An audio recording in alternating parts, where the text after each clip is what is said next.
first of all, focus on it, right? I mean, I think like you basically get what you spend your time doing, right? I mean, I want the company to build 3 products this year. I mean, we're going to work on a few others because people are interested in them, but those are the 3 things that I'm spending my product time on, right? You get what you put into it. If you spend a third of your time trying to make the people around you better through getting better people, mentoring, getting them to be better, getting the best people in your organization you know into more impactful roles, then I think over time that just accrues and you get a better organization. We've had this tradition for, I don't know, probably 7 or 8 years at the company, where every week we have a Q&A where our employees can come and ask me any question that they want about what's going on and what the direction of the company is, or questions or things that they read about in the press, or that their friends who use the product, what they're asking them. And it's been this really important tradition for us, both because we really believe in openness and communication, and that's kind of what Facebook is all about. But it's also really important for me and for running the company to be able to get feedback, right? And to be able to learn what's on people's minds, what our employees and folks who are part of our team are thinking about, and just kind of a lot of the time there are good questions that people ask that change the way that we think about what we're building and what we're here to do in the world. And that often make us go think and reevaluate how we should be approaching different problems. So many things go wrong when you're starting a company, and often I think people ask, what mistakes should you avoid making? And my answer to that question is don't even bother trying to avoid mistakes, because you're going to make tons of mistakes, right? And the important thing is actually learning quickly from whatever mistakes you make and not giving up. Right, and I mean, there are things every single year of Facebook's existence that could have killed us or made it so that it just seemed like moving forward and making a lot of progress just seemed intractable, but you just kind of bounce back and you learn, and nothing is impossible. You just have to kind of keep running through the walls. I don't hire people who I wouldn't work for myself. I think that's a really good heuristic, because everyone knows this, like, there's this saying like, A players hire A players and B players hire C players, which is like good people hire good people. Yeah. And I don't think that that's that informative, right? Because I mean, what are you going to say, like, to someone in your organization? Hire better people. Player, you don't get to hire people. Like, I mean, no. I mean, and I think a lot of the time the problem is you don't actually know, and sometimes you're like trying to figure out how good someone is. If you didn't think they were good, you wouldn't have hired them. But the heuristic of only hiring people who you would work for tends to be pretty good, I think, because then it's like then that right? It's like I would not work for this person. Then okay, I'm not going to like stretch just because I need to fill a role today. When you're starting something, it's just kind of hard. You need to be pretty headstrong about it, right? There are going to be all these challenges that come up, and I think the main thing that you need to do is just not give up, right? And kind of know what you want to do. And the best entrepreneurs who I've met don't really start companies because their goal is to build a company. They do it because they want to make a change in the world and help people. And I think if you kind of stay true to that, and if you just focus on kind of powering through no matter what the challenges are that will inevitably come up in your path, then you'll find that there are lots of tools that are available and a lot of people who will help you build what you're building. One definition that I have for a good team is a group of people that makes better decisions as a whole than would individually make as a sum of the parts. And I think most smart people like learning, right? And I mean, that's like one of the thrills of starting a company, right? Is you're just, the learning curve can be so steep. And if you can set up a team dynamic where you're constantly learning from the people around you, then I mean, what's better, right? It's like, these are the people I wake up every morning and I want to go learn from and work from. Is that one of your heuristics for hiring people too, to like hire people that you learn from? Yeah, and when building a team, you want to think about the dynamics, so that way you can maintain this property that the team makes better decisions as a group than any individual would. I always kind of like, I get a little upset whenever any media attention focuses on me personally and me leading Facebook, much less a movie.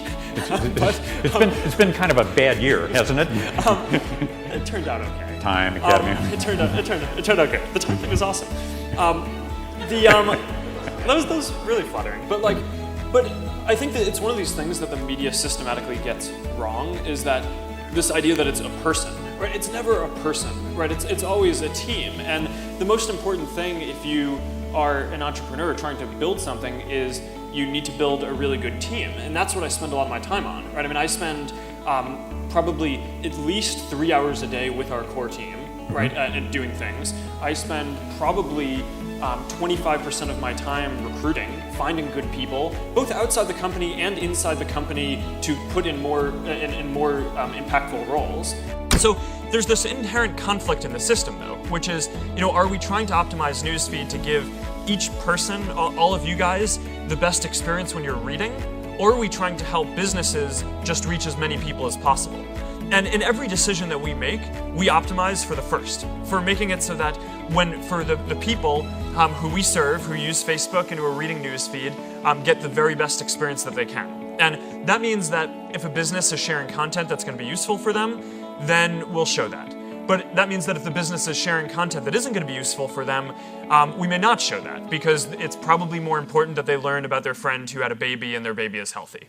So that's an important guiding.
It than everyone else, right? So there were always projects at some of these other companies that were these hobbies, but we always thought that it was this really important thing and really just like felt in our gut and our heart that we wanted to do it. And early on there were always these skeptics saying that, oh, this can't be a business. We didn't actually care that much about it being a business early on, but a lot of the reason why bigger companies didn't invest in it was because it wasn't clear that there was a model that would work for it. It seemed like a bad idea. Yeah, and I actually think that that's true for a lot of the best ideas, where it is that it's not that someone else can't do it, they actually can, and the odds are stacked against you, but I think often that belief in the fact that you just care so much about what you're doing is the only thing that kind of drives you to do it. And, to be honest, that kind of drives me to this day. I mean, one of the big emphasis points for the company right now is internet.org, and, for a while we had this rallying cry of, can we connect 1 billion people?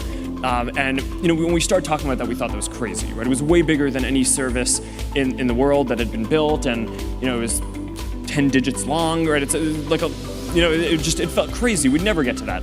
But then the thing is, as we started to actually get closer to that, we took a step back and we're like, all right, well, our mission isn't actually to get 1 in 7 people in the world to be connected. It's we want to connect everyone. So it's a big issue that only around 1/3 of the people in the world have access to the internet. And that's something that we think that we can do something about. And similar to early Facebook, there's no business model around this. I mean, all the people who have all the money in the world, I mean, it's not necessarily a fair thing, are already the people who are on Facebook, right? It's in the first, 1/7 of the world. But we just believe really strongly. It's like, this is what we are here to do. This is what our company cares about. I care about it. The team cares about it. Our culture cares about it. So we're just going to keep pushing on it. And I actually think a lot of the reason why great stuff gets built is because it's kind of irrational at the time. But so it kind of selects for the people who care the most about it doing it. But the students around me were really important as well, right? And both in high school and in college, I mean, the people who started Facebook with me, and a lot of the people who are still with me running the company today, are people who I met when I was at Harvard, and some of them were my TFs at Harvard, right? And when the professors were off writing papers, these were the people who actually taught me, and then we hung out, and we had like social bonds and academic bonds, and I wouldn't understate the importance of that. And I mean, it's very tied into my whole philosophy and the product that I spend my life building, Facebook, because we just believe that social bonds are critical. And one way that I think about the value that Facebook is filling in the world is that you go through school, and at least when I did, people just focused on academics, like achievement, different areas, and one of the things that no one really ever taught me was like having friends is really valuable. Now, not that I didn't have friends, but like, although the movie, Yes. right, make it seem that but. That first girlfriend. But for sure, I don't think anyone is like.